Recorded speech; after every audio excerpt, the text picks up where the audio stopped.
Hey everyone, Jason Nemitz here at Master Coding Technologies, and today we're going to talk about social media.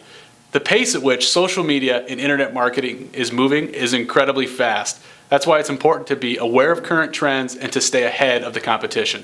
We asked Thomas Solonek, CEO of Intertech, to come in and give us an overview of the presence that both businesses and individuals need to have to stay competitive.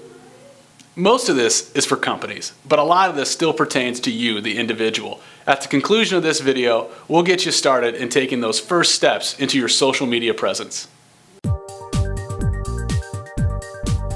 I'm Tom Solonek and I'm the CEO of Intertech. We are a software development training and consulting firm. I'm going to make 10 points around internet marketing and social networking. Point number one is your website. Your website should be your primary marketing tool. So as you look at spend and where you put your dollars and efforts, that's where it should be.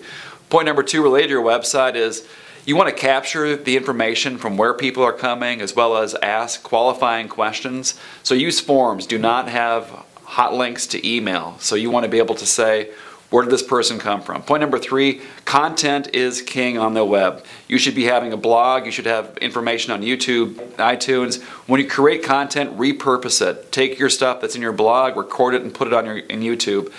Your point here is to create credibility through content. Point number four, on your website you should have calls to actions. These are things that you can do to make people warm up and actually want to share their information with you. Downloads, white papers, videos. Point number five, QR codes. Anything you do that has print should have a QR code. So if you've seen the paper where they've got these funny barcode looking things, those are QR codes that allow someone to scan it and go directly to your website or scan it and actually download your business card. So QR codes, use them. Point number six, social networks. In a business setting, social networks are really different than what they would be in a B2C setting. So we're not talking about using Facebook to tell people what you ate for lunch, but when you have people connected to you on a social network, they switch jobs, you stay with them. It also serves as a passive marketing tool, much like a newsletter. Point number seven, Twitter, Facebook, in B2B, as I shared, it's about content, it's about value. When you have upcoming events, it's about announcing those events. It's not about the mundane stuff that people might post to social media if they're trying to amuse their friends or fellow co-workers. Point number eight, Twitter, Facebook, LinkedIn, Google Places, Google Circles. As a business, you can create your own presence on all these for free, and you should do that. Lock down your pages before your competitors do. Point number nine, Google and Bing and Facebook and LinkedIn, they also allow us to really dial in campaigns. So I could say, I want a Facebook ad to appear for people that are located in southern Chicago who've expressed an interest in gambling. So as a person who is investing in a business, you can dial in your marketing spend exactly to who you're targeting. Point number 10, this is my last one, do it. For the ideas I've outlined here, pick a couple and have them work.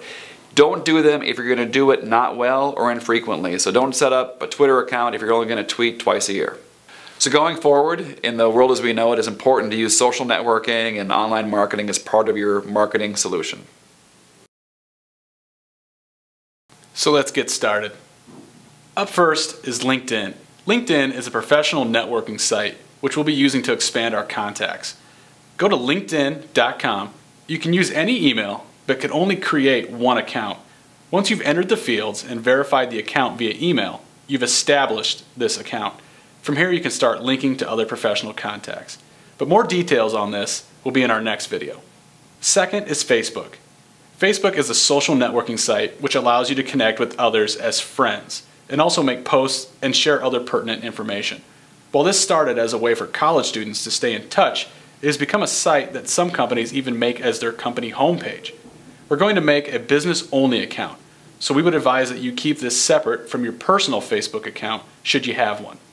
Go to facebook.com and using your business email, create a new account. Follow the prompts.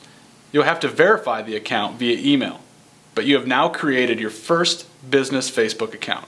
Remember, this is just the beginning. Next time, we'll take a deeper look at your personal page and how to set it up, make it more robust to boost your selling potential. For Master Coding Technologies, I'm Jason Nemitz. Thanks for tuning in.